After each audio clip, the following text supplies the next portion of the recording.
Billed as the eighth wonder of the world by the Astros' original owner, the Astrodome was the first ballpark to have a roof over the playing field and the first to feature an artificial surface. The dome also had cushioned seats, futuristic skyboxes, and a state-of-the-art scoreboard that ran cartoons, messages, and the famous animated home run sequences. When its doors opened in 1965, the Astrodome changed the way the game of baseball was played. After the Astrodome was built, many new stadiums followed suit and installed turf fields, which were much easier to maintain than grass. Pitching dominated the game during the time the dome was built, and speed became a valuable asset against good pitchers on these artificial turf fields. The look of the Astrodome changed a bit after a $60 million expansion project in 1989. In 1993, the manually operated out-of-town scoreboards were installed into the outfield wall. The Astrodome certainly gave pitchers an advantage. The fast turf fields did allow more ground balls to scoot into the outfield. That advantage was negated, though, by poor hitting visibility, which led to more strikeouts and the smooth infield surface, which produced fewer errors. Like any turf field, the ball can shoot through the gaps, resulting in more extra base hits. Pitchers enjoyed the spacious outfield that kept many mistakes in the park and allowed them to be more aggressive than normal. The Astrodome hosted 2 All-Star games and was the site of Nolan Ryan's record-breaking 5th no-hitter. In 1974, Mike Schmidt hit a ball off a speaker 117 feet above and 329 feet away from home plate, which would have been a 500-plus foot homer, but ended up a single as the ball dropped in center field. The New York Mets claim that the groundskeepers were roof keeping by manipulating the air conditioning system so that the air currents favored the Astros. The Astros played their last game here in October of 1999, but the Astrodome still exists and is used for many other events.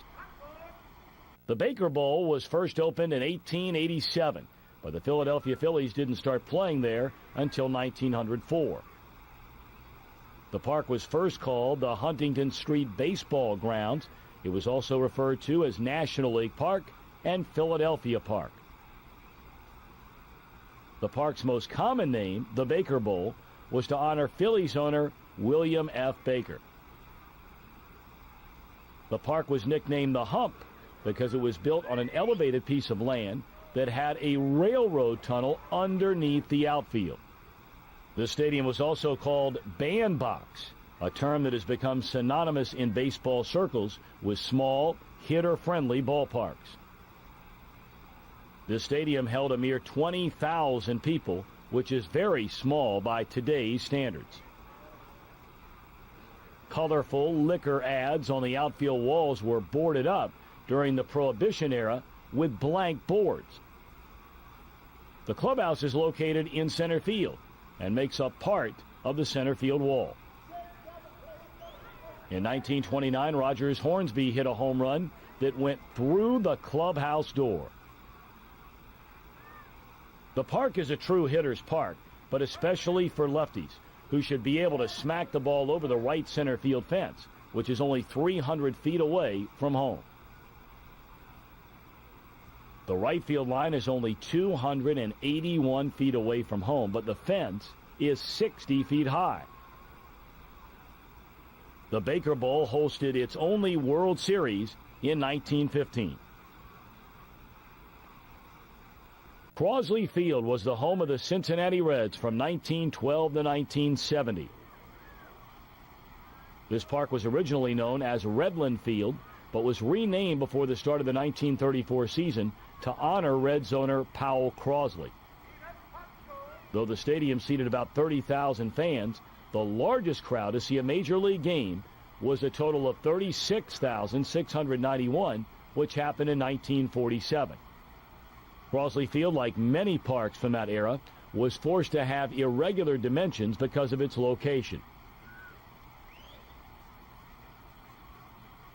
The left center field power alley was actually deeper than dead center field.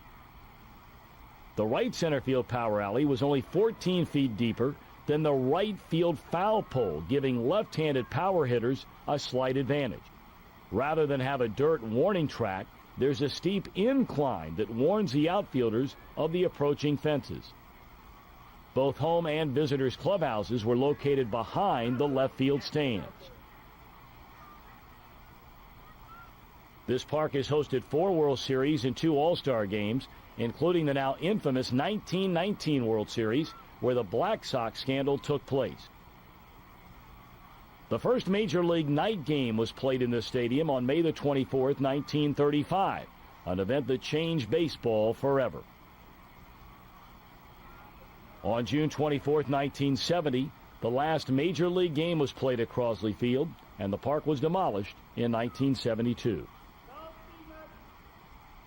Forbes Field was the home of the Pirates from 1909 to 1970. The field was named for General John Forbes, a British general in the French and Indian War who captured Fort Duquesne and renamed it Fort Pitt in 1758. This field is the epitome of the classic Major League ballpark. The old light towers, the brick walls with strands of ivy, and the chicken wire fences gave this park a completely unique look. The field has very deep and irregular dimensions like many of the other parks during this dead ball era. The most unique thing about this park isn't necessarily the dimensions, but the little oddities about the walls that can affect the game. This park has a completely unique feel with the brick walls, strands of ivy, the old light towers, the chicken wire fences, and a notoriously hard infield surface. The bottoms of the light tower cages in left center, center, and right center are in play, as are the bottom of the center field flagpole and the batting cage just left of center. The clock on top of the left field scoreboard is a home run. Forbes Field was the first stadium in the majors to place crash pads on the concrete walls. With the right field pole only 300 feet away from home, lefty sluggers have a nice target, even though they'll have to clear the 28-foot wire fence to get it out of the park. Right-handed batters will have a tough time battling the deep left field gaps. This park has hosted 4 World Series and 2 All-Star games. Located in the Harlem section of New York City, the Polo Grounds opened its gates for baseball in 1911. Many fans know the Giants played at the Polo Grounds, but the Yankees played there for 9 years before Yankee Stadium was built, and the Mets played there during their first 2 seasons in the league. The Polo Grounds certainly had some very unique features. The playing field was almost oval-shaped, and the dimensions feature 2 extremes: power alleys that are over 440 feet and the foul poles that are less than 280 feet away from home plate. Although the right field line was much closer to home, the second deck overhang made it easier for hitters to swat home runs to left field. The wall in left was only 279 feet away from home, but the second deck hung 21 feet over the field, which effectively shortened the distance required for a pop fly to land in the seats. Many outfielders have watched helplessly as a ball they thought they could catch dropped into the second deck above. The outfield slopes 8 feet below the infield, meaning that a person standing in a dugout can only see the top half of an outfielder. The bullpens in left center and right center are in fair territory, which, as you know, can cause chaos with balls hitting the gap. The ball rolls well in the power alleys due to the slope, and the enormous center field area leads to many triples and inside the park home runs. In terms of power, this field favors pull hitters from either side of the plate. The Polo Grounds hosted 13 World Series and 2 All-Star games. This park has captured many of baseball's most memorable moments, such as the catch by Maid, Thompson's shot heard round the world, and Mel Ott's 500th home run. The last game played at the Polo Grounds was September 18, 1963, and the park was demolished in 1964. Known as San Diego Stadium at the time, Qualcomm Stadium became the home of the San Diego Padres in 1969. The Q is decorated with palm trees along the outfield fence and was fully enclosed for the 1997 season. Due to the unconventional configuration of the bullpen area, this is the only park where a foul ball can be caught out of sight of all umpires and most players. This creates a situation where an outfielder can chase the ball into the corner and look toward home plate, only to have his view obstructed by the stands. It is also the only park where the bullpen dirt area actually touches the foul lines. The scoreboard has remained in the same place behind the right center field seats since the stadium opened, even though the outfield seating has changed over the years. Even though the Padres moved the fences forward in 1982, the Q was still a good pitcher's park. The ball does not carry well, and there's an above-average amount of foul territory, but more importantly, the visibility is quite poor. The park doesn't seem to affect singles hitters, partly because the grass infield can play like turf without eliminating bad hops, which can add to a batter's hit totals. Lou Brock set the all-time stolen base record during a game held at this park in 1977, a record broken 2 decades later by Rickey Henderson. Qualcomm Stadium has hosted 2 World Series and 2 All-Star games.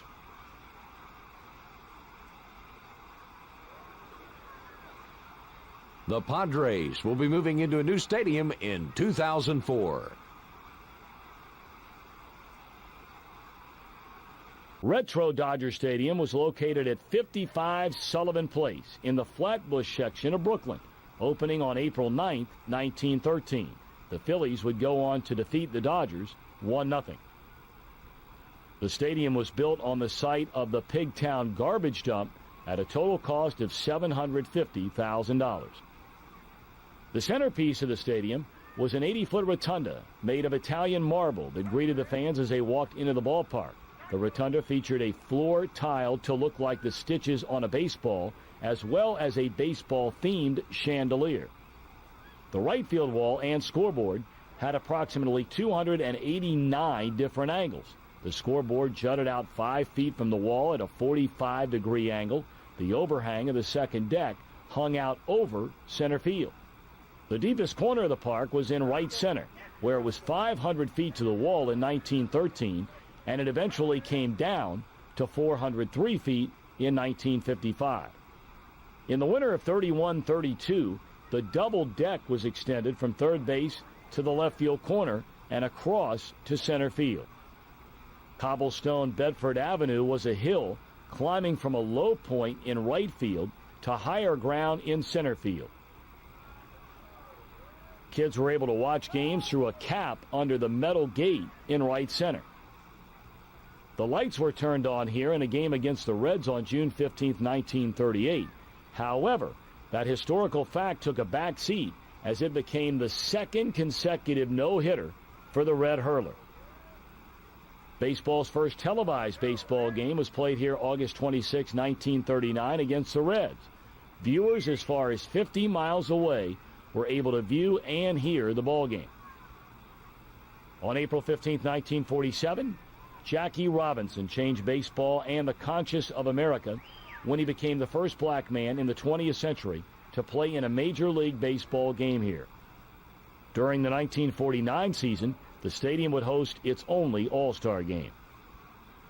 On August 31, 1950, Gil Hodges became only the 6th man in Major League Baseball history to hit 4 home runs in a game against the Boston Braves. The stadium hosted a total of 9 World Series, but saw the Dodgers win only 1 World Championship in 1955. Demolition began on February 23, 1960. The same wrecking ball was used 4 years later to demolish the Polo Ground. Today, apartments occupy the site of the former ballpark. Riverfront Stadium became the home ballpark for the Cincinnati Reds in 1970. Like most of the cookie-cutter ballparks built in that era, Riverfront featured a hard, artificial turf surface and had symmetrical dimensions with deep power alleys. The famous Big Red Machine of the 1970s exploited the fast surface and consistently drove the ball through the spacious power alleys. Retired numbers of former Reds are displayed along the outfield walls, including Joe Morgan's number 8. Because of the fast surface and the deep power alleys, Riverfront favored fly ball pitchers and hitters who could drive the ball in the gaps. Riverfront Stadium has hosted 5 World Series and 2 All-Star games. Tom Seaver threw his only no-hitter against the Cardinals, and Ty Cobb's record for most career hits was eventually broken at Riverfront. By the year 2000, Riverfront had undergone a complete overhaul and a name change, which gave the park a whole new identity. Park was the first concrete and steel stadium built specifically for baseball. The park was named for Ben Scheib, an A's stockholder and baseball manufacturer. The American League's Philadelphia A's played here from 1909 to 1954, and the National League's Phillies played here from 1938 to 1970. The upper deck and left field stands were added in 1925 to expand the stadium's capacity. In 1935, the tall right field fences were built to prevent the residents that live on 20th Street from watching games for free. The light towers were installed before the start of the 1939 season. Before the 1953 season, the stadium was renamed Connie Mack Stadium in honor of the legendary manager. The scoreboard was installed in front of the right center field wall in 1956. The park has an almost square contour, making the power alleys very shallow and center field very deep. Because of the dimensions in right field, left-handed hitters should be able to smack the ball off the tall fences in right center. With a center field fence reaching 468 feet, the center fielder has lots of ground to cover. Shea Park hosted 8 World Series and 2 All-Star games. Jimmy Fox hit his 500th career home run here, and Lou Gehrig hit 4 straight home runs in this park. The last game was played on October 1st, 1970, and the stadium was demolished in June of '76. Sportsman's Park was the home for both the National League St. Louis Cardinals and the American League St. Louis Browns. The Browns began playing here at the start of the 1902 season and stayed until they moved to Baltimore following the 1953 season. The Cardinals began playing here in 1920 and were tenants until their new ballpark was finished in 1966. After the Browns moved out, Sportsman's Park was renamed Busch Stadium after the Cardinals owner, Augie Busch. When the Busch family bought the stadium, it was almost named after a famous beer label that the family owns, but the league thwarted the idea. The second deck, which stretches from first base to third, was added in 1909 and then expanded to the foul poles in 1925. Bleachers were added to the outfield in 1926, expanding the stadium's capacity to about 34,000, and the lights were added in 1940. This park certainly favors left-handed bats because of the short dimensions in right and right center. After the Cardinals' last game at Sportsman's Park on May 8, 1966, a helicopter carried home plate to their new home, Busch Memorial Stadium. Sportsman's Park played host to 10 World Series and 3 All-Star games. The last game was played here on May 8, 1966, and the park was demolished shortly thereafter. April of 1912, Tiger Stadium opened its doors and became the home of the Detroit Tigers for the next 78 years. The park has a distinctive look and some unique features. The 125-foot flagpole in deep center is the highest outfield obstacle to ever be in play, but the double-deck bleachers are probably the most noticeable feature. The right field upper deck overhangs the lower deck by 10 feet, a setup that has collected more than a few long fly balls hit into right. Although plenty of home runs have been hit in the upper deck, only a few have traveled over the 94-foot high roof. Since the upper deck was extended in 1938, only 19 players have swatted balls over the roof. All but 4 of those mashers hit the ball over the closer right field roof. Sluggers see this park in their dreams. Tiger Stadium favors all power hitters, but left-handed hitters have more of an edge. Right-handed batters with gap power can assault the 365-foot power alley in left center field. Batting average in this park are normally lower than average, possibly because corner outfielders can play more shallow and cut off more would-be base hits. Unfortunately for pitchers, this park is homer-friendly, and much of the scoring comes from the long ball. Tiger Stadium has hosted 6 World Series and 3 All-Star games. This park helped Ty Cobb win 12 batting titles in the early part of the 20th century.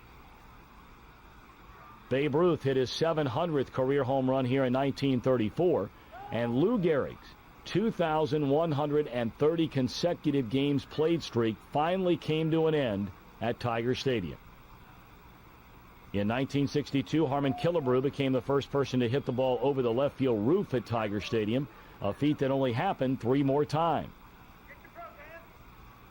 Reggie Jackson's mammoth shot in the 1971 All-Star Game hit the light tower above the roof in right, about 520 feet from home plate. The Tigers played their last game here in September of '99, and the park still hosts college and high school games. In 1971, Veterans Stadium replaced the 62-year-old Shea Park as the home of the Philadelphia Phillies.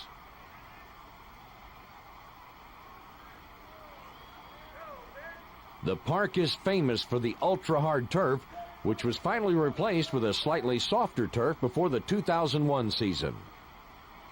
Regardless, the surface still plays much faster than other parks, and the ball takes higher bounces. Other than the turf, the Vet is known for having loud, energetic fans that can shout the loudest boos in all of baseball. The 5 numbers retired by the Phillies are strung along a tarp that hangs from the bleachers in left field. A replica of the Liberty Bell is located on the stadium roof in center field between the double video screens. Because the ball skips through the infield and into the gaps faster than normal, the park has favored hitters over the years. Extra base hits are more common here than in other parks around the league. The Phillies have been around since 1883 and have never won a World Series championship until they moved to the Vet. The Phillies plan to move into their new ballpark at the start of the 2004 season.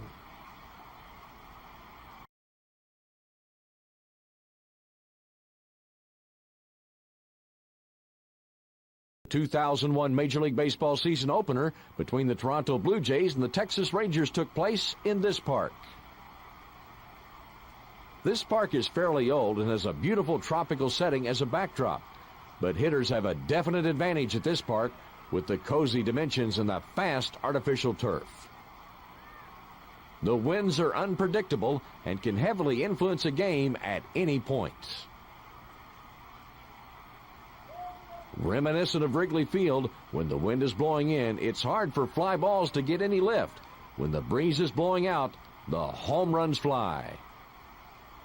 It is a small bandbox of a stadium, measuring 313 feet down the right field line, 315 in left field.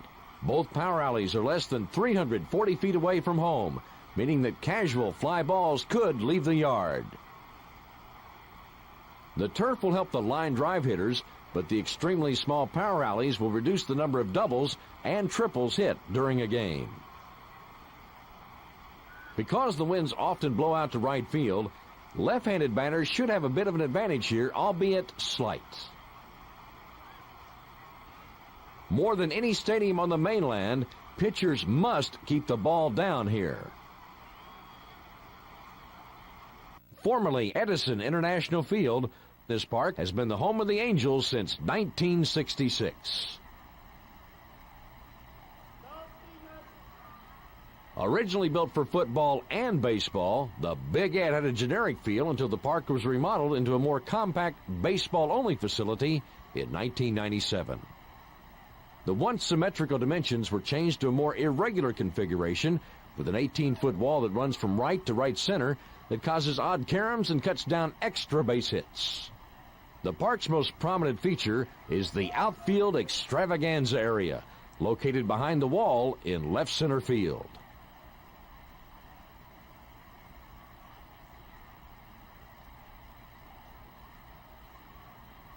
The rocks spring to life with a 90-foot-high geyser and a firework display to celebrate fantastic plays on the field. The famous A-frame scoreboard was moved into the parking lot and replaced with a new video display board and an out-of-town scoreboard near the right field seats. Right-handed batters may suffer a bit due to the wide-open left center field gap.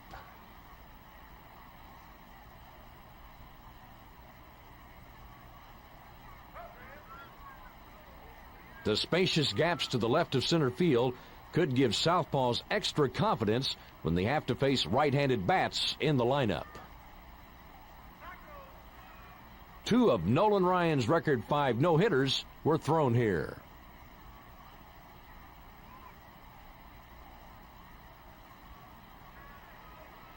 Reggie Jackson hit his 500th home run in this park as a member of the Angels.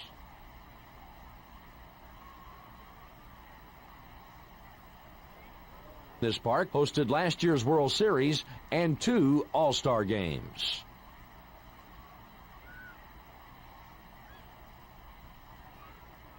Bank One Ballpark has been the home of the Arizona Diamondbacks since their inaugural season in 1998. This park has become the model for many of the new stadiums that have been recently constructed. The Bob was the first big league ballpark to feature a retractable roof and a natural grass surface.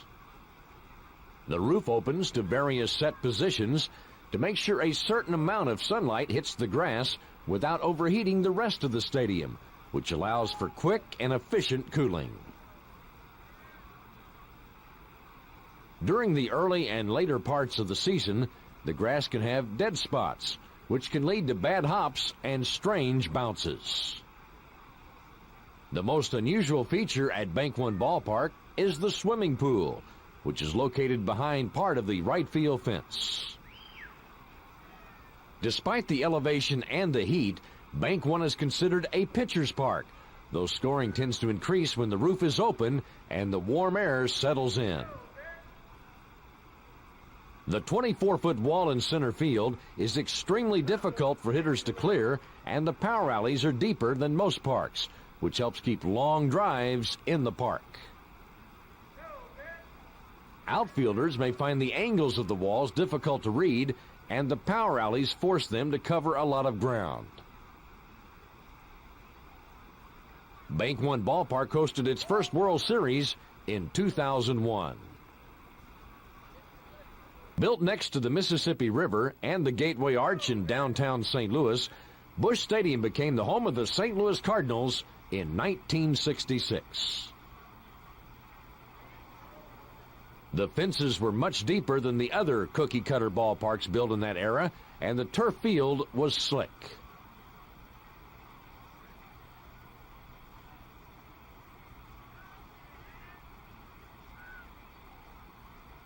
After extensive renovations during the 90s, the infamous turf was replaced with real grass, and the fences were moved in, making the park more power-friendly. 3 tiers of red seats circle the entire grass playing field, and the scoreboard has an electronic cardinal that chirps and animates when a Cardinal batter smacks a home run. A huge manual scoreboard hangs over the seats of the upper deck and center field. It also has sections that display the Cardinals' retired numbers and championship flags. During the early years, this park favored gap hitters, but after all of the recent changes, the park is now relatively neutral in terms of offensive production.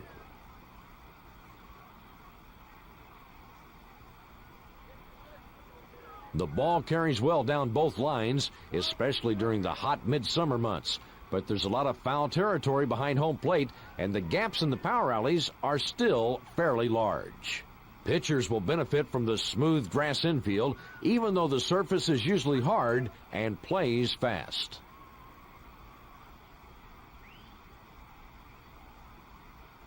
Though speed may not be as necessary as it was in the past, the power alleys are still fairly deep, and outfielders with good range and speed will help pitchers out tremendously.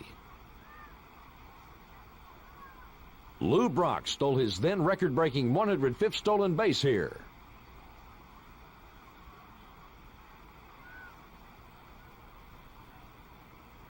Hall of Famer Bob Gibson turned in 5 20-win seasons in this park.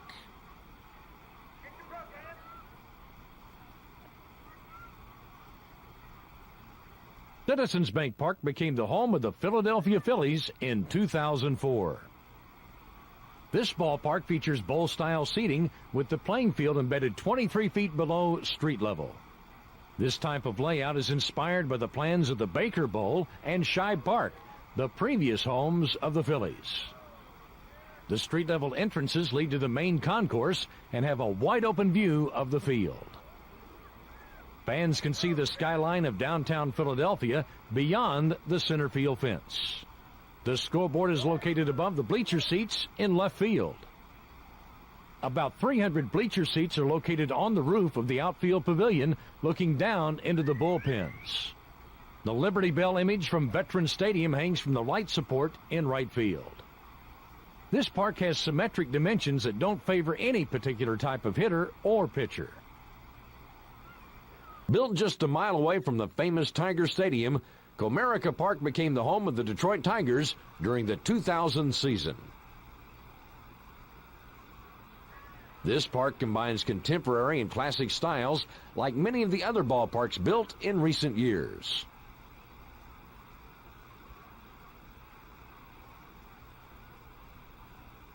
No seat at Comerica Park is obstructed, and just about all of the seats have an excellent view of downtown Detroit.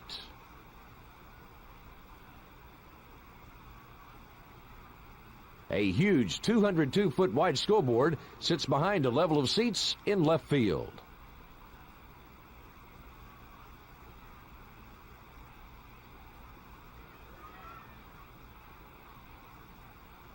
Along the left center field wall are 5 statues of Tiger greats, including Al Kaline, Hal Newhouser, and the legendary Ty Cobb. In straightaway center field are several fountains that shoot liquid fireworks after a Tiger batter hits a home run.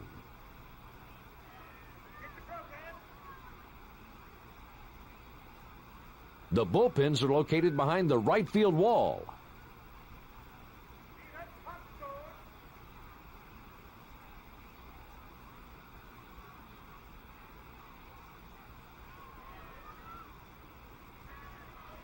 Although the prevailing wind blows out to left field, this park has been extremely tough on right-handed power hitters.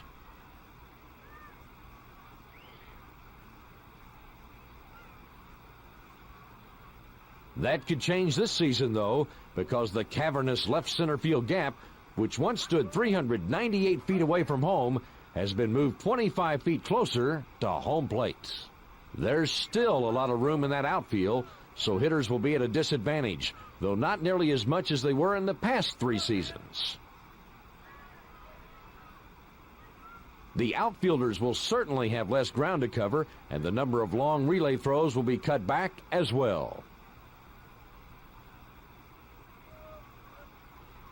Despite the change in the dimensions, this park should still favor pitchers, particularly fly ball types.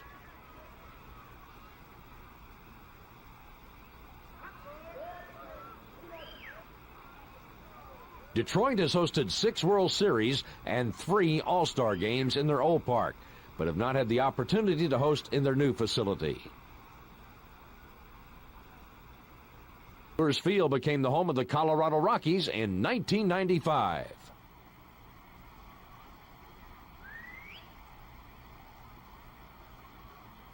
Coors became the first baseball-only park built in the National League since Dodger Stadium in 1962.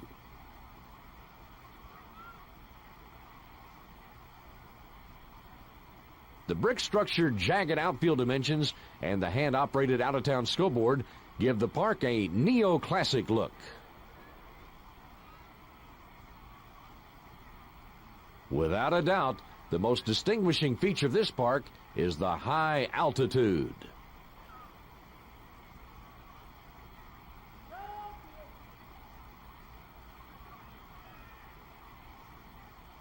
Because of the altitude, a batted ball will travel much further than normal, which makes Coors Field the best hitters park in baseball history.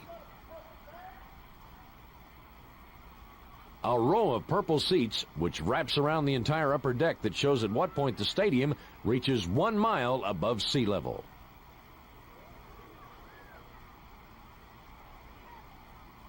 The modern color replay boards are displayed in left field, and a hand-operated out-of-town scoreboard is situated on the right field fence.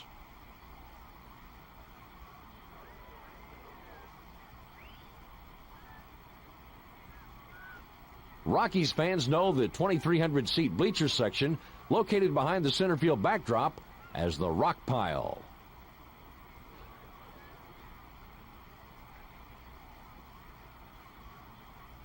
The bullpens are found behind the right field fence, along with trees, rocks, and fountains that depict a Colorado landscape.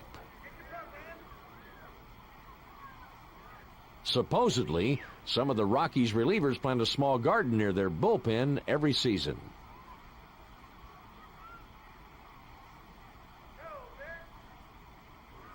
The high altitude in Colorado makes Coors Field the most hitter-friendly park of all time.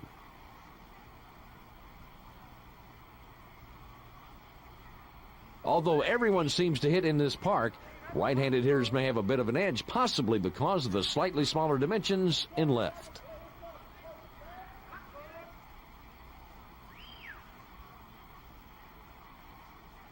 Outfielders tend to play deeper because they expect the ball to get hit over their heads, so bleeders may fall in for hits and runners may challenge their arms. Pitchers must concentrate on throwing strikes and understand that they'll give up a few runs here and there.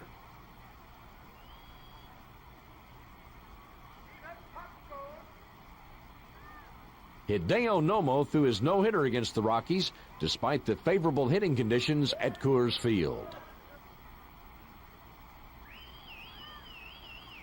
Built in Chavez Ravine on a hill overlooking downtown Los Angeles, Dodger Stadium has been the home of the Los Angeles Dodgers since 1962 and is currently the second oldest park in the National League. With palm trees beyond the fences and a great view of downtown Los Angeles, Dodger Stadium quickly became recognized as a great place to see a game. In 1978, the Dodgers became the first team to draw 3 million fans to the ballpark.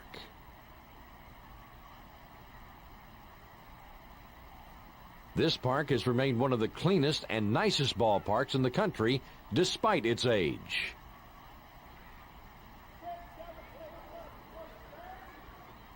The low 4-foot steel walls in the corners are sometimes referred to as the dip.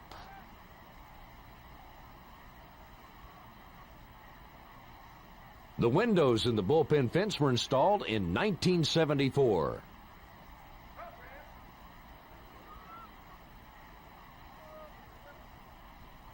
There are 2 scoreboards above the bleachers in the power alleys.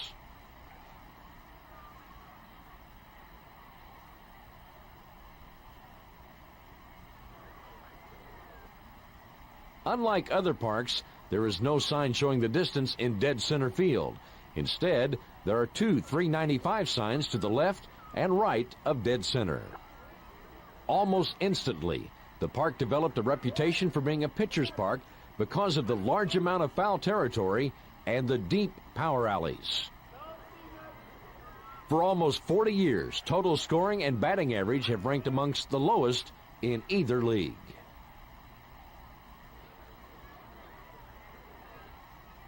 Because the ball only has to clear a 3-foot wall in the corners, pull hitters may have a slight power advantage over gap hitters who must contend with a large amount of ground in the alleys.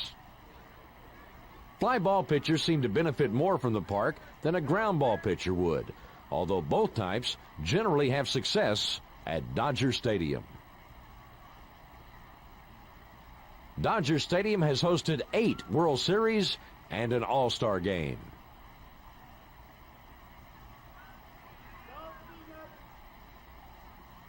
Although it is more than 3 decades old, Dodger Stadium still ranks as one of Major League Baseball's top ballparks.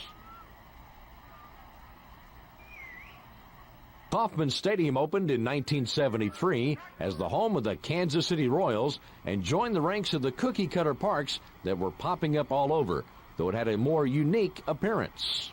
The waterfalls and the huge scoreboard are easily recognizable to baseball fans everywhere. Beyond the fence in left field is a 30 by 40-foot Jumbotron video display board that was the largest in the United States when it was installed in 1990. Behind the right field fence is a 322-foot wide fountain, the largest privately funded waterworks in the world. The fountains feature lighted cascades between innings and spray jets of water called liquid fireworks after home runs and outstanding plays made by the home team. By 1996, the artificial turf was removed and replaced with natural grass, and the fences were moved in 10 feet, which helped turn the K into one of the best hitters' parks in the American League. The ball also carries extremely well here, especially during the summer when the weather is hot, and many hitters believe that the K has the best visibility in the majors. Pitchers should try to keep the ball on the ground here because the infield grass is thick and well kept, which should cut down on the bad hops. Nolan Ryan threw one of his no-hitters in this park during the 1973 season. Kauffman Stadium has hosted 2 World Series and an All-Star game.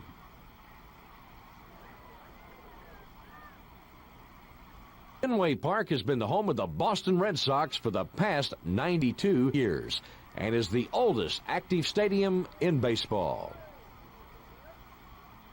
After fires destroyed much of the outfield area in 1933, the park was remodeled and has looked pretty much the same since.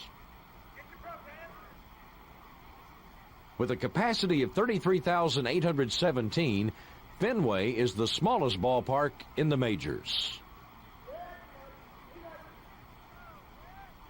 The park has quirky dimensions and many unique features, most notably the famous 37-foot left field wall known as the Green Monster. Although it stands only 310 feet away from home plate, the Green Monster is 37 feet tall and has a 23-foot screen extending above it to protect the storefronts on Lansdowne Street. The Monster includes a manually operated scoreboard that has been used since 1934. The video scoreboard was added behind the bleachers in center field after the 1975 season.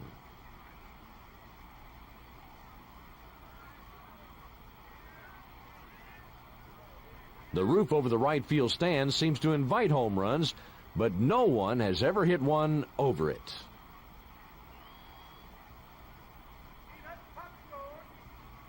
This park is notorious for its poor drainage, which can cause havoc on the infield grass. As a result, bad hops and strange bounces will occur. Fenway Park is the hardest home run park in baseball for left-handed hitters, and home runs by right-handed batters have been down in recent years as well. The deep right center field gap and the swirling winds tend to kill anything hit into the air to right.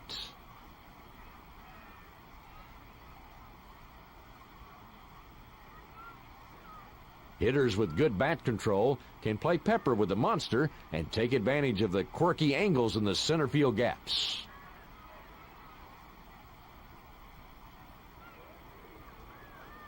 Fenway Park has hosted 3 All-Star games and 7 World Series, including the drama-filled 1975 and 1986 World Series. In 1986, Roger Clemens struck out 20 batters in a game in this park. Derek Lowe tossed a no-hitter here last season. Plans for a new Fenway Park are currently being discussed, though most plans revolve around a replica of the current ballpark. A great American ballpark, the home of the Cincinnati Reds for the upcoming season.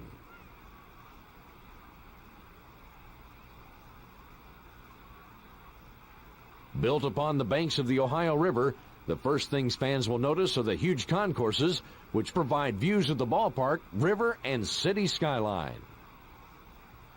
2 3-story brick buildings, a parking garage, and an open pavilion surround the park.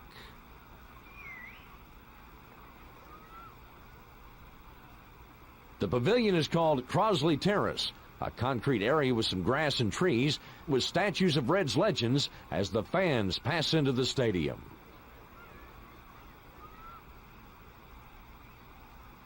This park should seat just above 42,000 fans, with many of the modern features that most new ballparks have.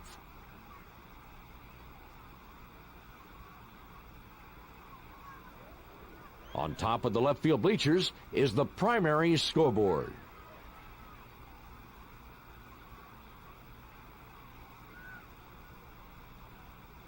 The clock that rests on top of the main scoreboard in left field is a replica of the clock that was used at Crosley Field.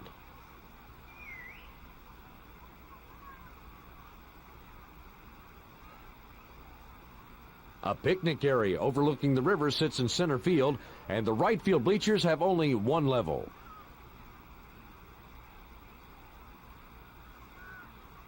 This park should favor hitters, particularly left-handed hitters, because there is not a whole lot of foul territory and the distances down the lines are fairly shallow. When the Metrodome was opened for baseball in 1982 and became the home of the Minnesota Twins, the term home field advantage was redefined. Home field advantage has never been so prominent. The Twins have never lost a World Series game at the Metrodome. It is the only air-supported dome in the major leagues and is covered by more than 10 acres of Teflon-coated fiberglass. The infamous white roof makes it difficult for fielders to see the ball when it's hit high in the air because the ball blends in with the white-colored roof. Not only do fielders have trouble seeing the ball against the roof, but some balls have also been hit off the roof, and on one occasion, through the roof. The sheer loudness of the crowds in the Metrodome set new decibel records, which can help a team just as much as being familiar with the park. To make matters worse for a defense, fans wave white homer hankies during a rally, which makes picking the ball up off the bat extremely difficult. The big blue baggie in right field is a 23-foot wall that is made with a plastic cover to hide some of the retractable football seating. Singles hitters and gap hitters tend to fare well here, as they would on most turf fields. But the dome heavily favors left-handed batters who can take aim at the big blue baggie in right field. Pitchers should try to keep the ball in the middle of the field and take advantage of the fairly poor visibility. The Metrodome has hosted 2 World Series and the 1985 All-Star Game.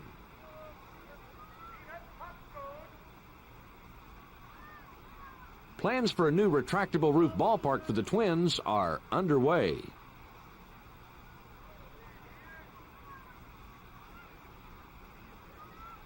Jacobs Field has been the home of the Cleveland Indians since 1994.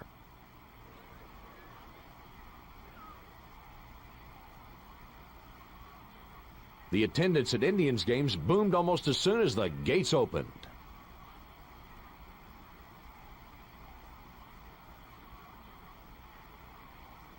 The Jake, as the park is commonly known, has a classic look and many modern luxuries. Just about every seat in the house has an excellent view of downtown Cleveland.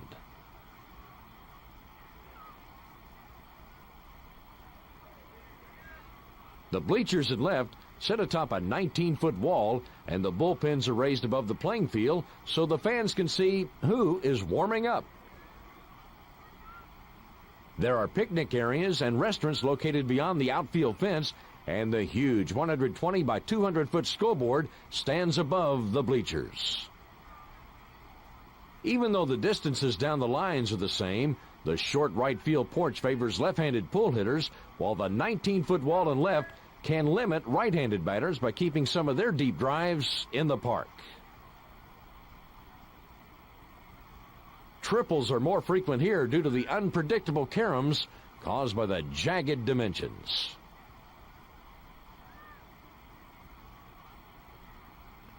Hitters complain that the batter's visibility isn't the best, particularly in the daytime, when reflections off of the buildings can be distracting.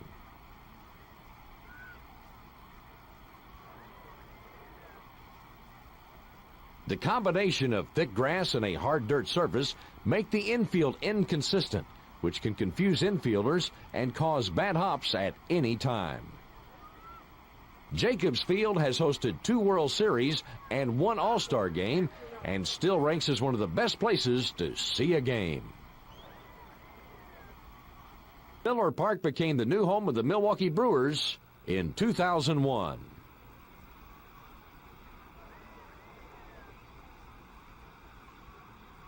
The new facility has a traditional look, but has a retractable dome roof to protect against the cool weather in Wisconsin during the spring and fall. The roof retracts like a fan and can open or close within 10 minutes.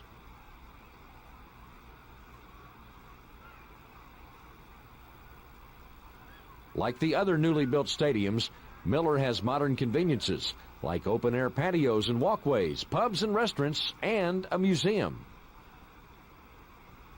The facade of Miller Park consists of red brick and arched windows along the entrance.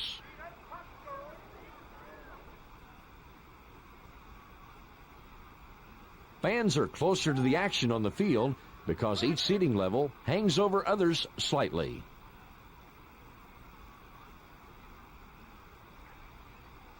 Concourses on the field level allow fans to see the game while walking around the ballpark.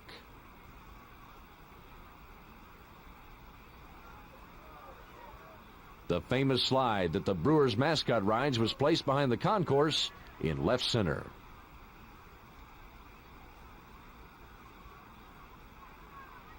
A huge video scoreboard rests above the hitter's backdrop in center field.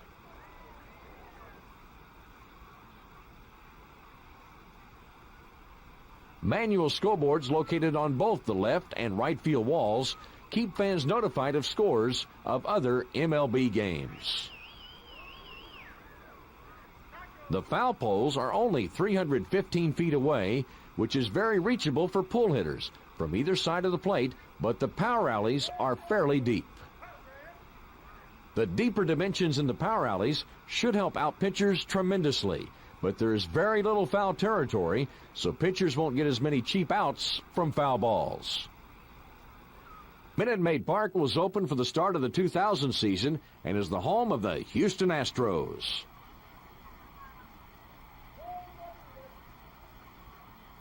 This new facility is located in downtown Houston and features a retractable roof that can close in less than 20 minutes, which will eliminate any factors the hot and muggy weather may have on a game. Minute Maid has all of the modern amenities that most new stadiums have, like playgrounds, restaurants, and a new sound system.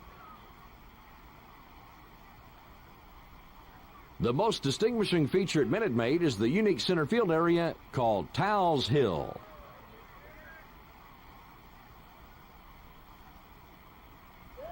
The fence sits 435 feet away from home plate, by far the deepest in the majors.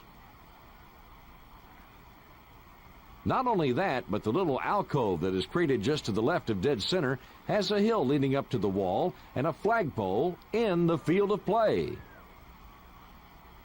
This setup leads to some interesting plays when the ball is hit into deep center field.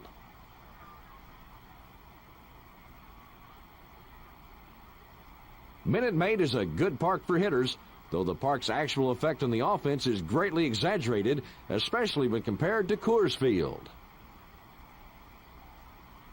Right-handed batters have a bit of an advantage because the 21-foot fence in left field is only 315 feet away, and the left center power alley stands at a mere 362 feet.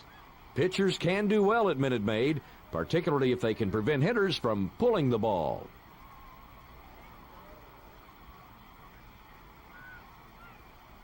The new infield surface is smooth and plays very clean, which will help ground ball pitchers, but there's not a whole lot of foul territory, which costs pitchers. Minute Maid Park will host the 2004 All-Star Game.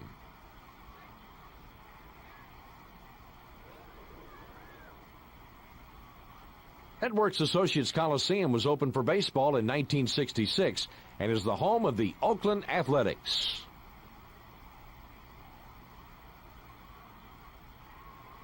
The park was called the Mausoleum in the late 1970s when the entire stadium was gray concrete in color, the scoreboard didn't work, and the A's were terrible.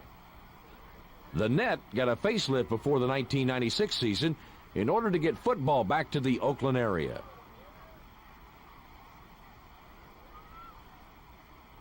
All of the outfield bleachers were removed, and the video boards were moved above the stadium roof down both the left and right field lines. Historically, the net has been one of the best pitchers' parks in the American League.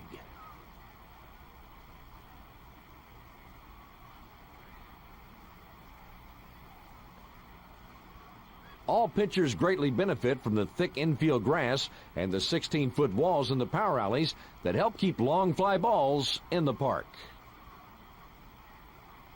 The net also has the largest amount of foul territory in the majors. Because of this, experts estimate that the foul territory at the net reduces batting averages by roughly 5 to 7 points. The sun can be tough on a defense in this park, particularly in right field.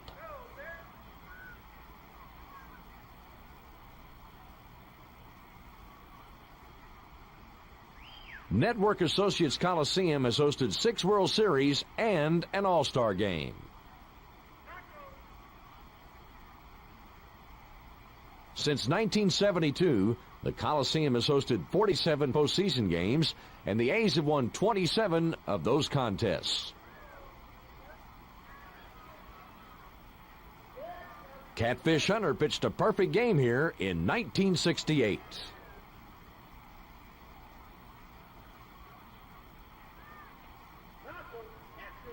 Ricky Henderson broke Lou Brock's career stolen base record with his patented headfirst slide in 1991.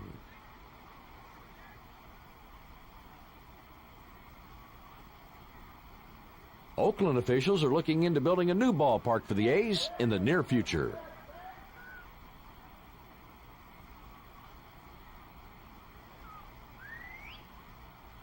Originally designed for the 1976 Olympic Games, Olympic Stadium has been the home of the Montreal Expos since 1977. It was supposed to be the first stadium to feature a retractable roof, but they were never able to get the roof to retract, so a new permanent roof was installed in 1998. This park bears a resemblance to other parks built in the 70s, but it has a slightly different feel.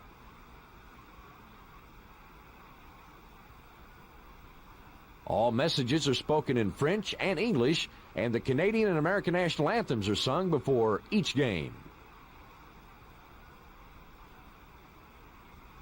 The technical ring that surrounds the stadium on the inside of the roof has sparked some interesting situations.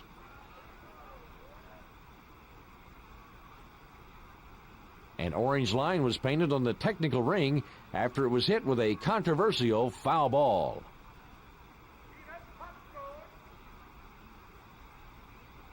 Since then, balls that have hit the rings have been ruled fair and therefore home runs because of this orange line. The roof improves offense by keeping out the cold northern air, and the turf caters to fast teams.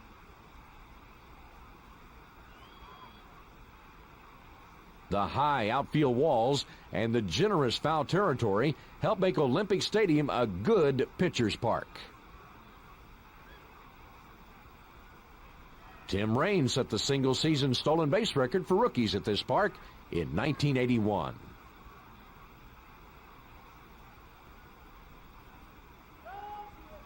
Olympic Stadium has yet to host a World Series, but hosted the 1982 All-Star Game.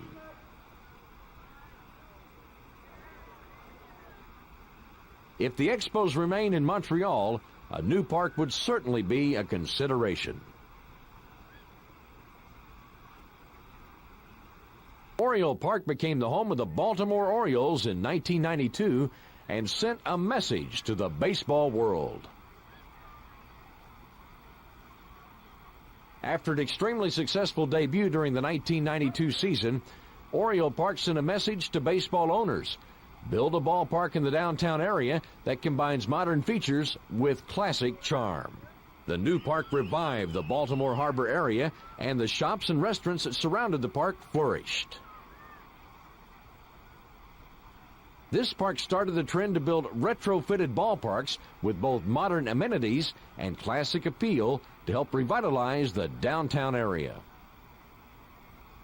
The park's design went away from the generic multi-sport facilities that were constructed in the 70s and was built with a style and an old-fashioned charm like the parks from the turn of the century.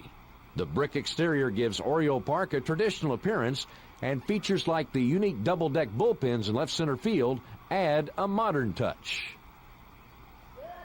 The most recognizable feature at Oriole Park is the warehouse that looms over the right field wall.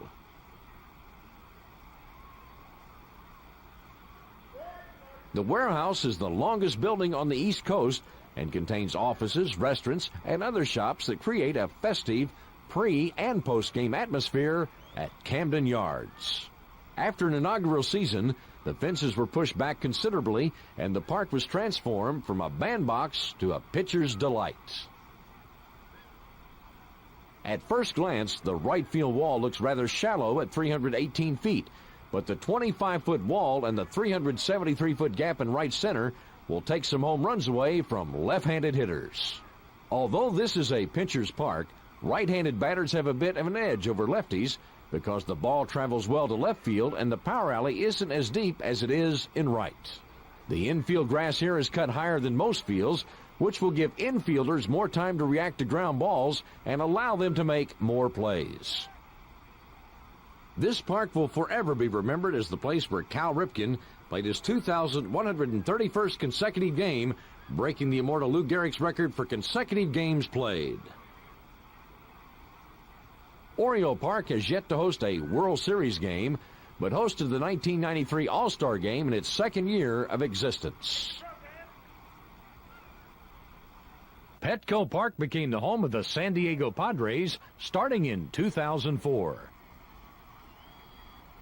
Leading up to the entrance of the ballpark, fans pass by palm trees and water walls, reminiscent of the early Spanish missions. Fans have a great view of the game since all of the seats are close to the field and angled towards the pitcher's mound. The west side building is part of the left field wall and foul pole.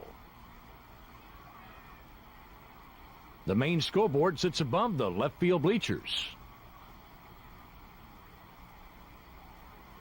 Behind the outfield wall, there's an area called the Park at the park, which is used for lawn seating and standing room viewing.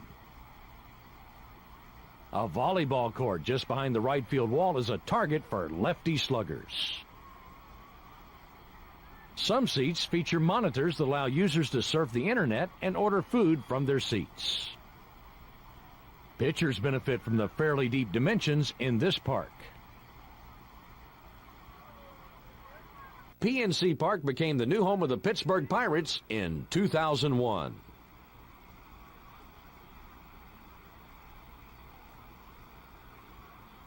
From the grandstands at PNC, Pirate fans have fantastic views of the downtown Pittsburgh skyline and the Roberto Clemente Bridge. The park is much smaller than the other retrofitted ballparks built in this decade, which gives it a cozy, intimate feel. With only 38,127 seats, PNC Park is the smallest park in terms of capacity, next to Fenway. This is the first ballpark built with a two-deck design in the United States since Milwaukee's County Stadium was completed in 1953. Because there are only two decks, fans are closer to the field and get a good view of the game regardless where they are seated. The light towers in this new park are reminiscent of Forbes Field and are certainly unique from other modern ballparks. A restaurant located in left field has a 500-person party deck on the roof, which offers views of the field and of the city. The 42-foot by 24-foot scoreboard is situated behind the bleachers in left field, and the bullpens are located in center field. The out-of-town scoreboard is part of the 21-foot-high right field fence, which honors Pirate legend Roberto Clemente, who wore number 21. Though the right field line is measured at 320 feet away from home, the tall fence is tough to clear. Like many of the other parks that were built recently, PNC has spacious power alleys that would help fly ball pitchers. Pittsburgh native Sean Casey collected the first hit and the first home run in this stadium. With a new home secured, the Pirates hope to rekindle the winning tradition that produced 6 trips to the World Series.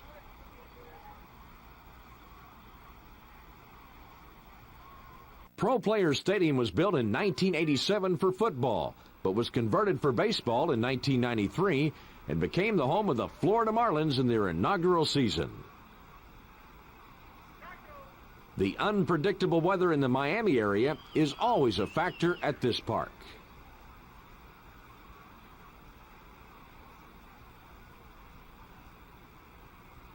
Though the park does not have the standard classic feel, the outfield wall has many nooks and crannies that lead to many interesting bounces.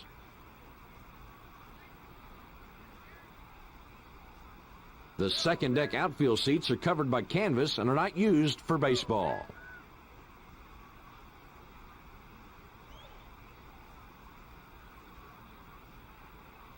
The left center field area is the most distinguishing feature at Pro Players Stadium, with a 28-foot scoreboard known as the Teal Tower, which seems to attract baseballs and produces odd caroms that can fool even the best outfielders.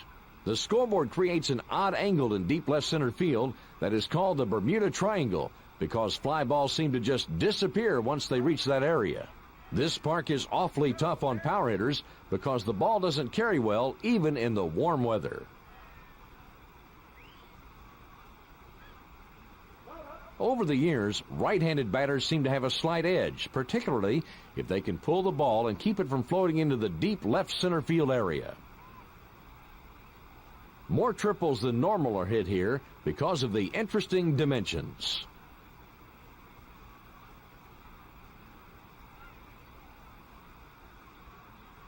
Fly ball pitchers tend to do very well here because of the deep dimensions and the damp Florida air. Al Leiter tossed a no-hitter here in May of 1996.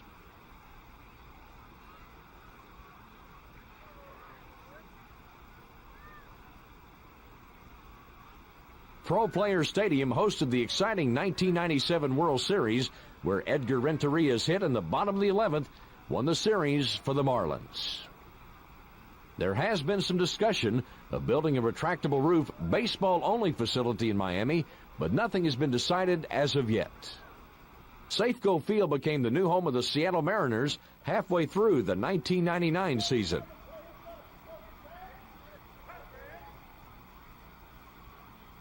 The blueprints followed the same neoclassic pattern the ballparks of the 1990s have followed: natural grass, irregular dimensions, and a retractable roof. The retractable roof here at Safeco is a little different from those found in other new stadiums.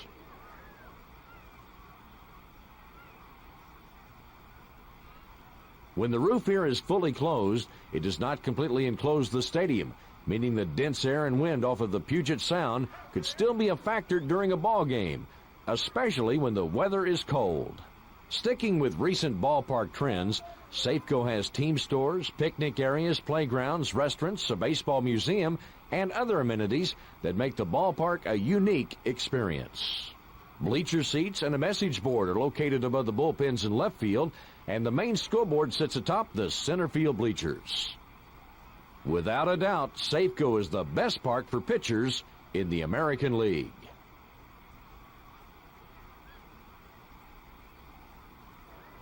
The expansive power alleys cut batting averages severely and limit extra base hits and home runs.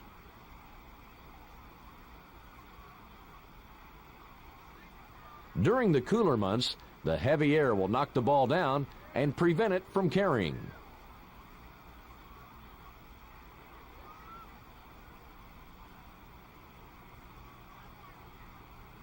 The perfectly manicured infield surface provides true hops and helps prevent miscues.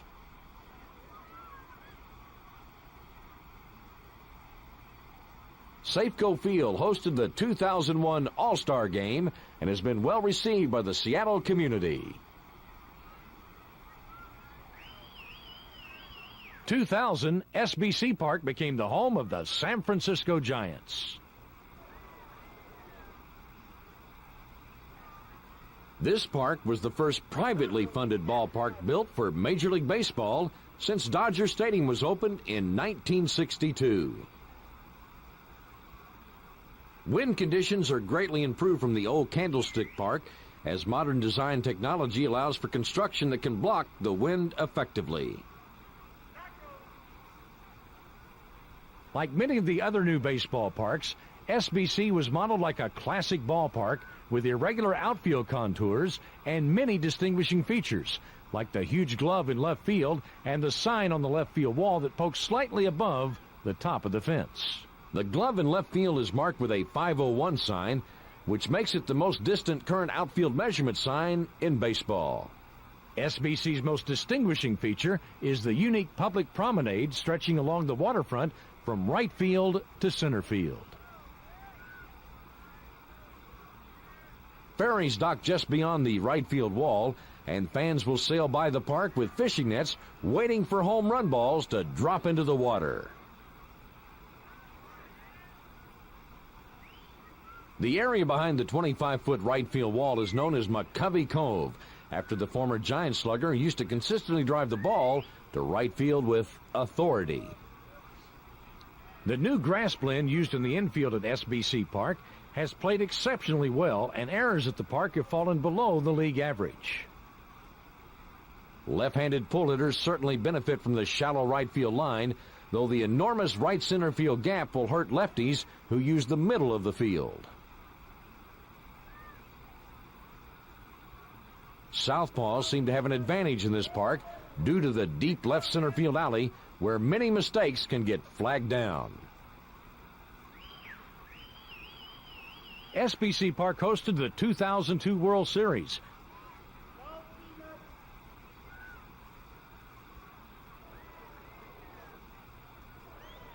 A stadium opened in 1964 has been the home of the New York Mets for the last 29 years.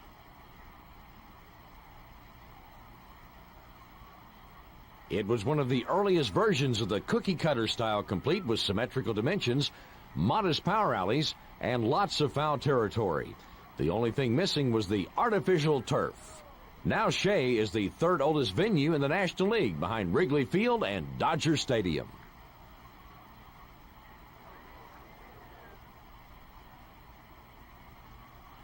Players often complain about the noise coming from the airport that is only a few miles away.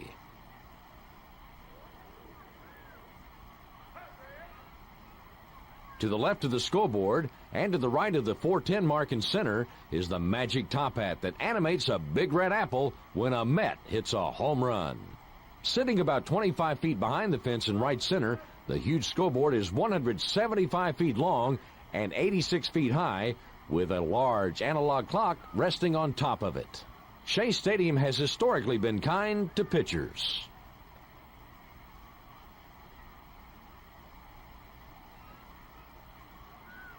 Even though the dimensions aren't incredibly deep, the park does not yield many long balls. The ball just doesn't carry that well here, though it does carry a little better to right field, which is probably why left-handed batters have had a slight edge over the years. Many batters claim that Shea has the worst visibility in the majors.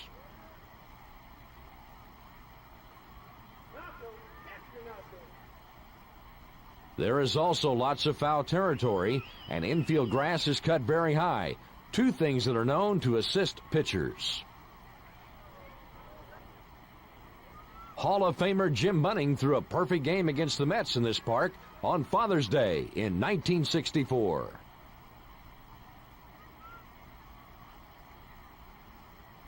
Shea Stadium has hosted 4 World Series, including the memorable 1969 and 1986 Fall Classics, and played host to the 1964 All-Star Game. Preliminary plans for a new ballpark for the Mets have been discussed, but put on hold temporarily.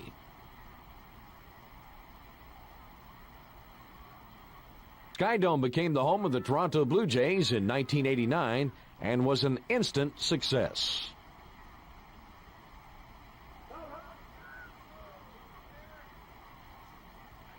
The retractable roof stadium was the first of its kind, and it sported the tallest dome and the largest jumbotron to date. The Blue Jays provided highly competitive baseball, while the dome supplied many shops, restaurants, and other services that would make people happy. The Blue Jays became the first team to draw over 4 million fans in a season.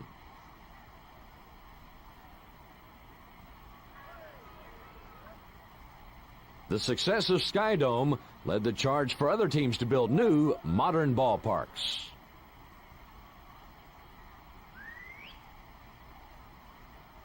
The most recognizable feature of SkyDome are the businesses that are strewn across the outfield and the absence of bleacher seats. SkyDome also has commercial restaurants, bars, and hotels to go along with the various shops and plazas. The bars and restaurants have open views of the field and do not serve the standard stadium menu. The 348-room hotel located in center field has 70 rooms that overlook the field.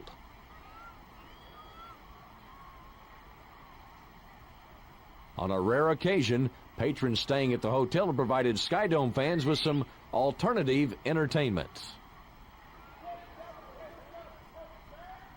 When the roof is open, the closed end of the stadium serves as a wind scoop that causes a downdraft in the outfield, which tends to prevent home runs. This park is usually neutral to pitchers, but like any turf field, ground balls will shoot quickly through the gaps in the turf and produce more extra base hits. SkyDome has hosted 2 World Series and an All-Star game. Ballpark in Arlington became the home of the Texas Rangers in 1994.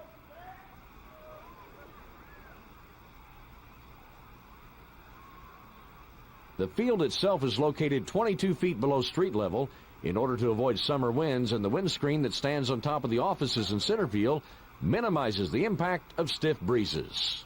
Though the park is truly fan-friendly and the seats alongside the dugouts are as close to the baselines as any in baseball, the upper deck seats are further away than any other park in baseball. The left field wall consists of a 10-foot-high manual scoreboard.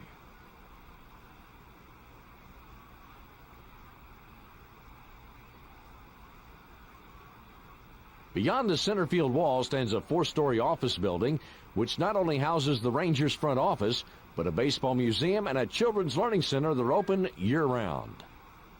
In front of the office complex, just behind the field, are playgrounds and concession stands.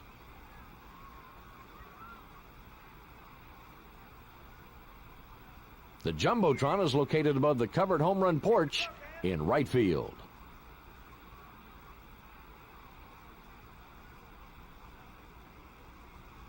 Because of the dry heat, the ball carries well to all fields, even at night.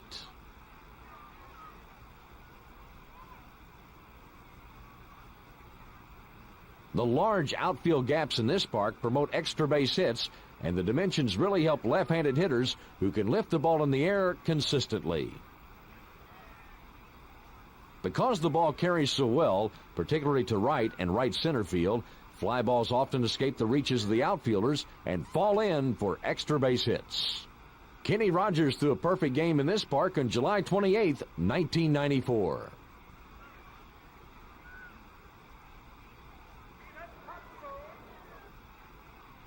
The very first interleague game was played here in 1997.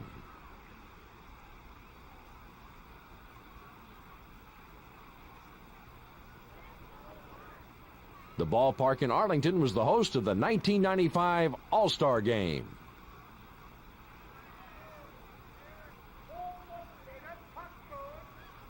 Though Tropicana Field was built in 1990, the park opened for baseball as home of the Tampa Bay Devil Rays in 1998. It features a cable-supported domed roof to lock out the unpredictable Florida weather and has a fast turf surface with all-dirt base paths. The apex of the dome is 225 feet high over second base and slopes to 85 feet at the center field wall. The off-white ceiling and the catwalks can cause fielders to lose some fly balls.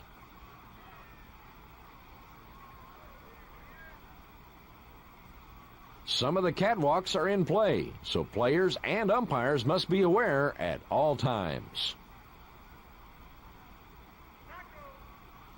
There is a beach-themed patio in left field and the restaurant hidden behind the batter's eye in center field. The scoreboard is located beyond the right center field seats.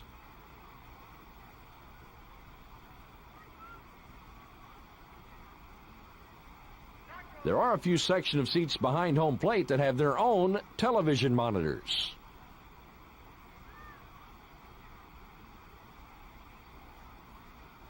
The short fences in left field should help right-handed power hitters.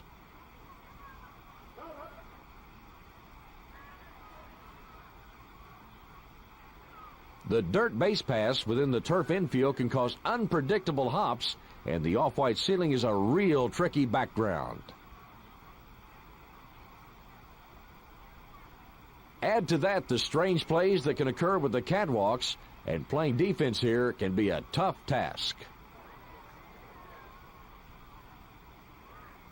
Turner Field was created from the multi-purpose stadium constructed for the 1996 Olympics in Atlanta.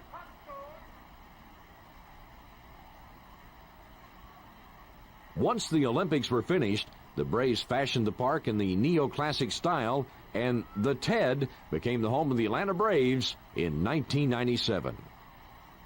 The park has a classic look, but the stands aren't as close to the field as in some of the other new ballparks. The playing field is 20 feet below street level, with plazas and restaurants surrounding the exterior, overlooking the field. From the concourse, fans can see the surrounding neighborhood and the city of Atlanta.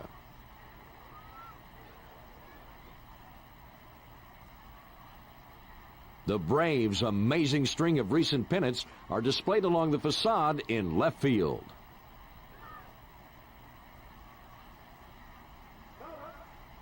Turner Beach, which is located on the right field patio, overlooks the field and features concessions and a picnic area with lounge chairs.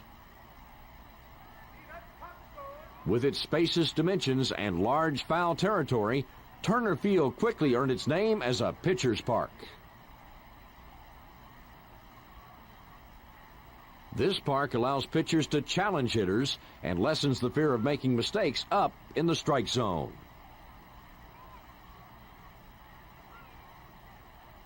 The deep right field alley hurts left-handed power hitters, and even though the ball seems to carry a bit better to left, right-handed power numbers have also been down recently.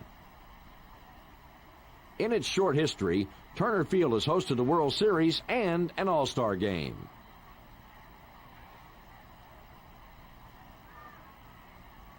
Chicago White Sox moved into U.S. Cellular Field in 1991.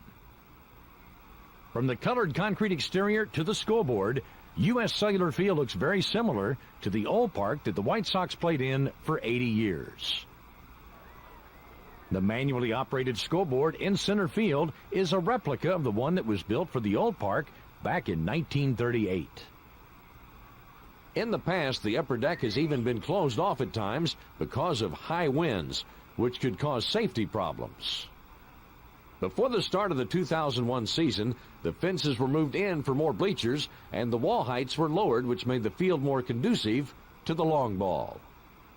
The distances to the outfield wall were changed, most noticeably down the foul lines. The ball has been flying out of this park in recent years, particularly down the lines, giving pull hitters a bit of an edge. Outfielders are given a lot of room to catch up with fly balls in the gaps, and the infield surface is one of the best in the majors. Mike Cameron had a 4-home run game in this park during the 2002 season. U.S. Cellular Field hosted the 2003 All-Star Game. Originally built for a team in the short-lived Federal League, Wrigley Field became the home of the Chicago Cubs in 1916 and is the oldest active park in the National League. Wrigley Field got its distinctive look after renovations in 1937 when the outfield bleachers were built, the large scoreboard was installed, and the familiar ivy was planted at the base of the walls. The atmosphere surrounding Wrigley Field is outstanding.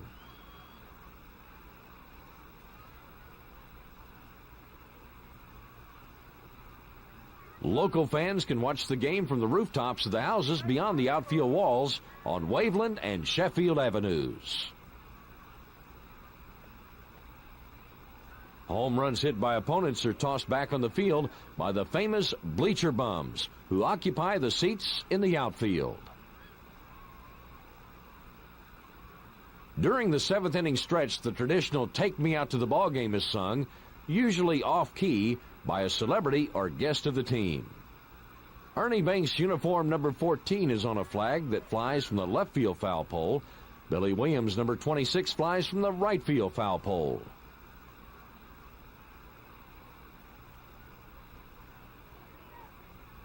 After each game, a flag is raised from the center field flagpole that indicates the results. A white flag with a blue W signifies a Cub win. A blue flag with a white L, a Cubs loss. The 27-foot high scoreboard was built in 1937 and is still manually operated. The large clock in center field was added in 1941.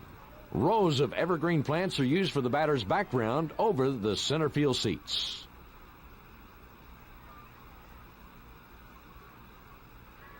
Wrigley is affected by wind conditions more than any other major league park.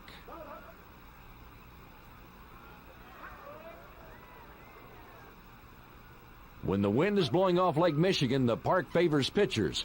But when the wind's blowing toward Lake Michigan, the ball carries extremely well and shoots out of the park.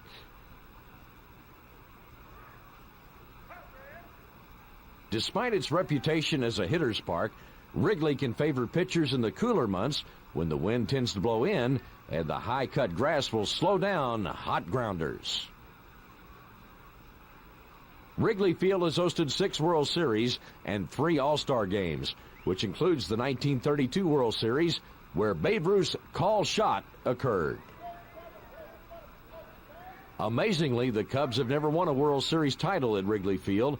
Their last World Championship came in 1908, 6 years before Wrigley was built. Kerry Wood recorded a 20-strikeout performance at Wrigley Field against the Astros in 1998.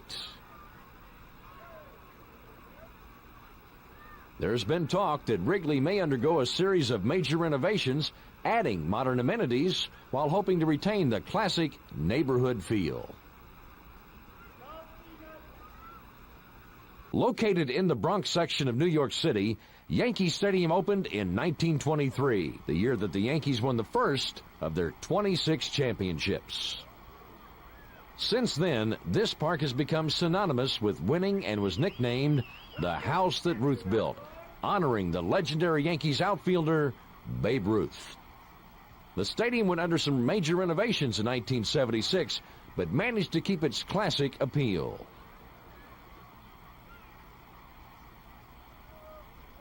The mystique and aura about Yankee Stadium has grown over the last few years during the most recent Yankee dynasty run.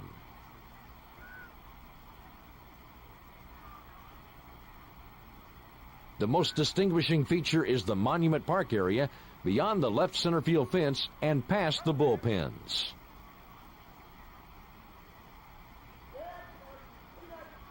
The beautiful arrangement honors the greatest players and executives in Yankee history. There are 20 plaques on the wall and a sign with the 16 numbers the Yankees have retired.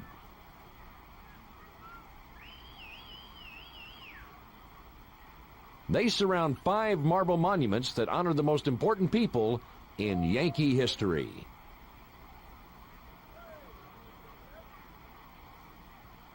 Before the renovations in '76, the monuments were in the field of play.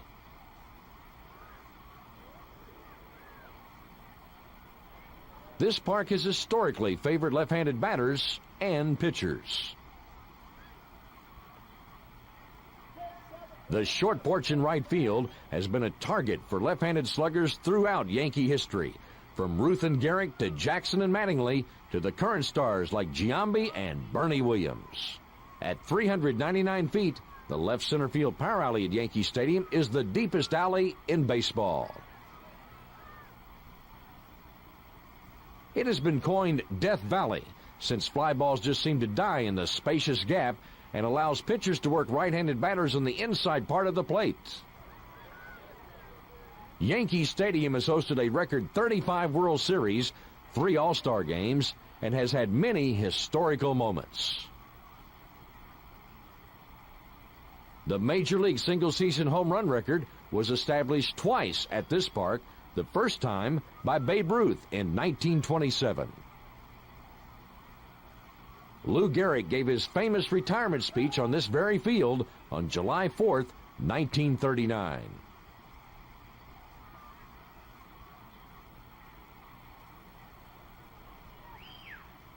In Game 6 of the 1977 World Series, Reggie Jackson belted 3 home runs to lead the Yankees to a series victory. Preliminary plans for a new ballpark for the Yankees have been discussed, but put on hold temporarily.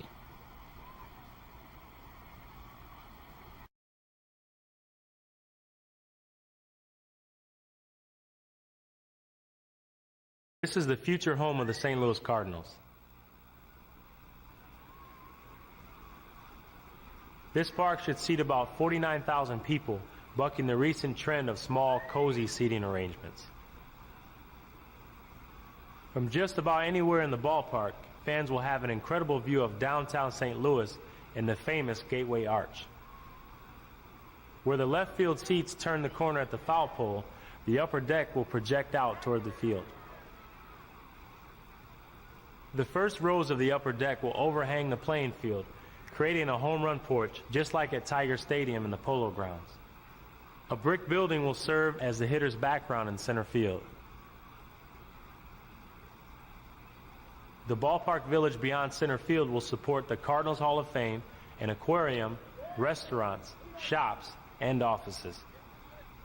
Some of the buildings in the neighborhood of the ballpark may have rooftop viewing like at Wrigley Field in Chicago. The deep power alleys should certainly give pitchers an advantage in this park. The Cardinals will begin play in this park during the 2005 season. This is a future site for an expansion team for Washington, D.C.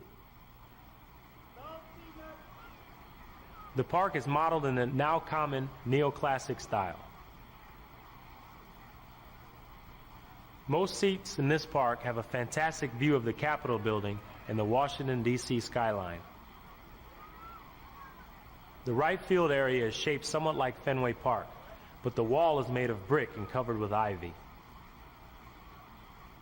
The right field foul pole is only 307 feet away from the home, but the wall angles sharply towards the power alley, which measures a very deep 416 feet. This shape should make the park very challenging for left-handed power hitters. Washington leads the list of cities that could support Major League Baseball. This is the future home of the Boston Red Sox. The dimensions are exactly the same as the current Fenway Park. Many of the features like the green monster and the center field triangle will look similar. The new park will have more seats and wider aisles, providing more comfort for the fans. Once the new place is open, the Red Sox plan to build a baseball museum, Red Sox Hall of Fame, and Children's Center within the park. Like the older park, this version will still be tough on left-handed pull hitters, while the monster will be an inviting target for right-handed pull hitters. Plans for the new Fenway Park are being developed, but no date has been set for the groundbreaking.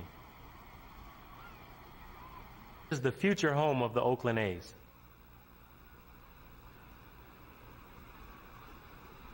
Fans will be able to see the skyline of downtown Oakland from beyond the left field bleachers. The most prominent feature is the enormous hotel that looms over the center field fence. The hotel in center field will have many rooms that overlook the ball field. Lodgers will be able to pay special rates and get a room with a view of the field on days when the Athletics play. The deep dimensions will certainly favor pitchers, much like their current home park. Plans are underway for this new ballpark for the A's, but as yet, no timetable has been set. This is the future home of the New York Mets. The stadium remains in the Queens section of New York City, but has touches that will remind fans of the old Brooklyn ballpark. Fans will have a stunning view of the famous Manhattan skyline in the background. Although the park will have a retro-style look, the technology will be unbelievable. The retractable roof will have an open-air design similar to the roof at Safeco Field.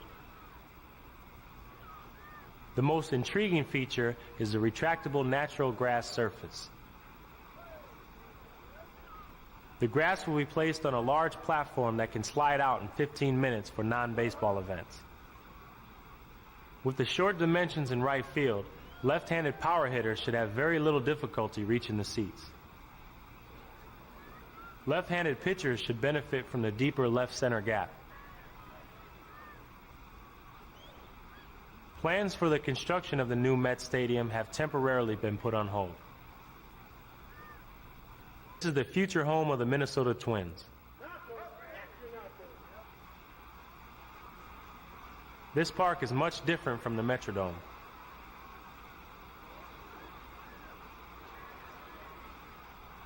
The field will be natural grass and sit 13 feet below street level.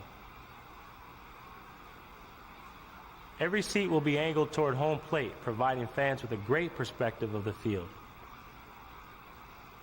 This park will feature wider aisles and wider seats. The retractable roof will span over 600 feet and can open or close in less than 15 minutes. When the roof is open, fans will have a beautiful view of the lakes beyond downtown Minneapolis. The famous baggy fences from the Metrodome make a reappearance in this new park. But unlike the Metrodome, this park should favor right-handed hitters and help out right-handed pitching. Plans for the Twins' new park are underway, but the opening date has yet to be announced. This is the future home of the Chicago Cubs. The park will be built on the current Wrigley Field site, and the playing field dimensions will remain the same as the old park. Many of the features like the ivy, the brick fences, and the scoreboard will have a familiar look. To support larger crowds, additional upper deck seating is added in the outfield areas. The famous bleachers in the outfield are replaced with more comfortable chairs. The wind will still be a big influence on games played at this park. Plans for remodeling Wrigley Field have been discussed, though no date has been set. This is the future home of the New York Yankees.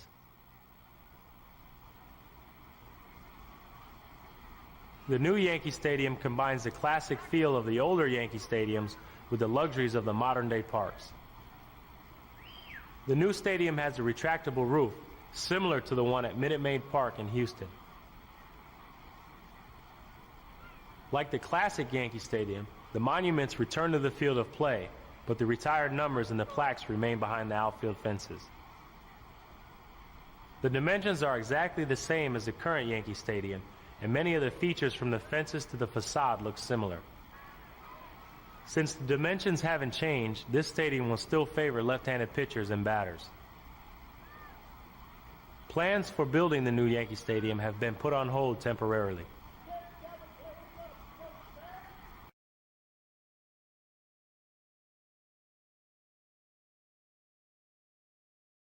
Acclaim Sports Park is a park designed for an expansion team. The ASP is one of the most fan-friendly parks around. Not only does this park promote exciting, high-scoring baseball games, but the features are exciting as well. Fans seated in the park can see the water slide and the Ferris wheel, which helps create a carnival-like atmosphere. There's a large pool area, rides, and an arcade that features both classic games and the newest releases. Hitters should be able to take advantage of the small dimensions and the low fences. Not much pitchers can do in this park other than keep the ball low in the strike zone and pray. Focus your draft on power hitters and look for pitchers that can strike guys out. Jubal County Stadium is a park designed for an expansion team. The luxury boxes in this park are furnished with plush couches that provide incredible comfort and a place to nap between innings. The impressive P.O. Valley Hotel stands over the right field bleachers. The most distinguishing feature is the ivy-covered brick wall in right field known as the Great Brick Wall. Left center field is extremely deep and can frustrate right-handed power hitters. Draft the best left-handed power hitters you can and look for outfielders with speed. Try to add some left-handed relievers to your staff to help neutralize opposing lefty sluggers. Enzo Field is a park designed for an expansion team. The Ends has a neoclassic style and bears some resemblance to Wrigley Field. The high-cut grass surface and the vines give the park an ageless feel. Unlike Wrigley, which has ivy draped on the walls, the vines that cling to the outfield fences here are a bit different. These vines aren't just the fruits of one's labor, they bear fruit. They're real grapevines that are harvested and used to press Enzo's vintage grape juice. The juice is a little bitter, but fans seem to enjoy it quite a bit. Pitchers should benefit from the reliable infield grass and a large amount of foul territory. Balance your draft, but focus on pitching in the early part of the draft. Fishback Field is a park designed for an expansion team. Just beyond the short porch in right field is an office park that is leased to local businesses. Many of the people that work there stay around late so they can watch the games from their office windows. On the first floor is a state-of-the-art arcade, which features cutting-edge video game technology. The plexiglass fence in right is certainly the most distinguishing feature in this park. The wall itself is reminiscent of Fenway's Green Monster, but is clear. Onlookers can see through the fence and catch all the action on the field. Left-handed sluggers should have a field day knocking the ball off the clear monster. Draft some left-handed hitters to take advantage of this park and some left-handed pitchers to counter opposing lefty hitters. Clear Mountain Field is a park designed for an expansion team.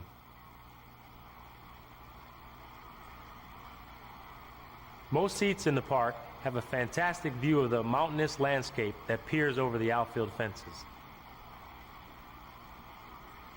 The field level seats also have small video screens that display the scoreboard information. The park has many dining options, but the popular item is the Timmy Mountain Burger. Behind the video screen in center field is a corn processing plant that handles millions of bushels of fresh corn every day. The dimensions are pretty deep and should help keep a pitcher's mistakes in the park.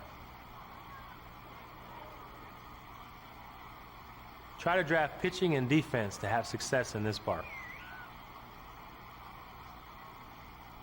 Kidd Memorial is a park designed for an expansion team. Built on an old shipping dock, the park features some of the most breathtaking views of the local harbor and city skyline. The stadium is named after the famous French-Canadian explorer that found this site way back in 1950. The funny thing is the famed Kidd never liked baseball. In fact, he loathed it. He was a golfer by trade. A portrait of the famed KY can be found hanging just beyond the right field foul pole. Although the stadium was built for a major league team, the designers have done a great job of bringing the minor league enjoyment to the stadium by building a giant playground for the kids in center field. Since the climate is very unpredictable during the baseball months, the stadium was built with a retractable roof. The dimensions of the stadium are symmetrical, resulting in no great advantage for batter or pitcher. When drafting for this stadium, focus on pitching and hitting equally. SkyDome is a park designed for an expansion team. This park is certainly an interesting place to play, to say the least. In a day and age where the retractable roof is fashionable, the SkyDome ignores the recent trends and stands out on its own. This is a permanent roof stadium, using the same air-supported system used in Minnesota. The most distinguishing feature is the waterfall located in center field, which, unlike Kansas City, is in play. You have to wonder what the architect was thinking, if he was thinking at all. Forget about the weird bounces. What about the soggy baseballs? Not only do opponents have to adjust to tricky caroms, but they may have to make throwing adjustments as well. The deep dimensions should favor pitchers, though contact hitters should be able to spray the balls in the spacious outfield. Draft good contact hitters and outfielders with good speed. Mailman Field is a park designed for an expansion team.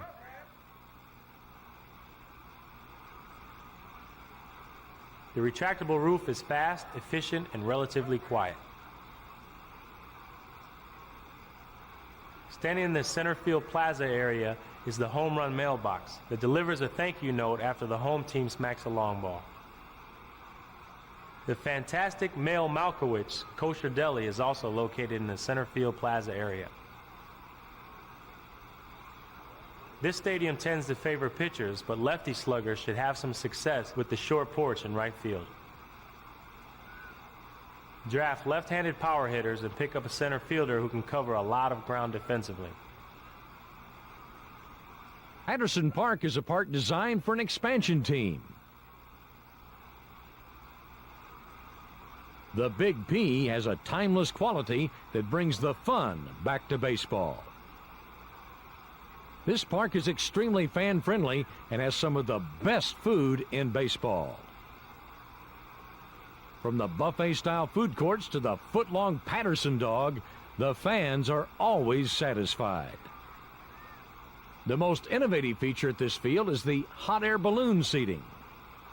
Fans can rent a hot air balloon and watch the game from above the stadium. These aren't the best seats when it's raining, but it certainly provides a different perspective of the game. This park has an interesting combination of short dimensions and tall fences, which can create interesting results. The park certainly favors hitters, but they'll have to get some loft in order to get it out of the park, particularly in the power alleys. Draft hitters with power and pitchers who can keep the ball on the ground. Sarmadome is a park designed for an expansion team. S-Dome was an old amphitheater that was converted into a modern baseball park. Remnants of the old amphitheater can still be seen with the featuring of a large gold award placed at the entrance of the park. The lines are ridiculously shallow, and dead center field is only 365 feet from home. The colossal center field fence, known as the Sleepy Mammoth, can knock down many potential home runs. A manually operated scoreboard is embedded within the giant wall and features dual video monitors for replays. It is designed to give up-to-the-minute scores, but the problem is they don't pay their workers enough to keep the scores updated. The ballpark features some of the best seating found in a major league stadium. They will be sure to put you to sleep. The turf can produce some funny bounces, and outfielders must anticipate odd caroms off of the scoreboards. This park certainly promotes hitting, and offensive numbers should skyrocket. To be effective in this park, draft power hitters and pitchers with high strikeout totals. Skinner Stadium is a park designed for an expansion team. The park has bowl-shaped seating and was designed by a Canadian architecture firm. Shayla's Pancake House is located in the right field concourse. Hot pancake specials are served all day long with the famous Kids Canadian maple syrup.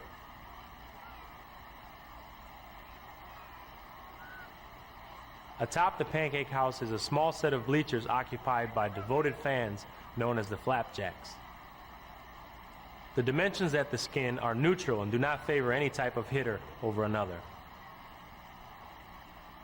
Balance your draft as best you can if you're using this park.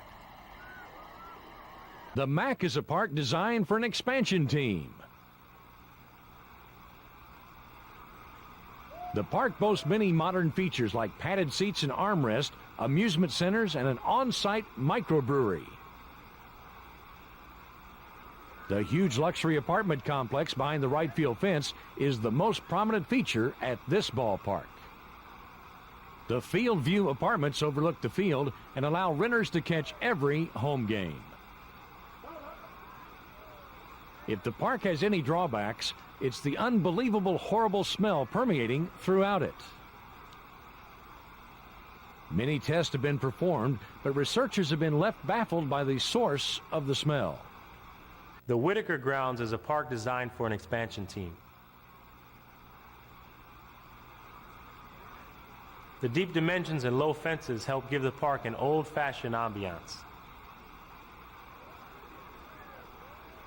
The target bullseye in center is 493 feet away from the plate and is unbelievably difficult to hit. Like the old Polo Grounds, the upper deck hangs over the lower decks in the outfield. Some fly balls that would normally be caught at the wall could land in the upper deck, turning outs into home runs. Fortunately for the pitchers, the fences are pretty deep here, so not too many fly balls get hung up there. Pitchers will enjoy the deep dimensions, so plan your draft around pitching, speed, and defense. Worth Chase Field is a park designed for an expansion team. The retractable dome is considered hideously loud by some, but it's incredibly fast. The roof can open or close in less than 5 minutes. The Chase Pizza Palace, nestled in the right field concourse, is a favorite among fans. The dimensions in right field should give right-handed hitters a bit of an advantage. Draft right-handed hitters with good pop and fill your pitching staff with solid right-handed throwers as well.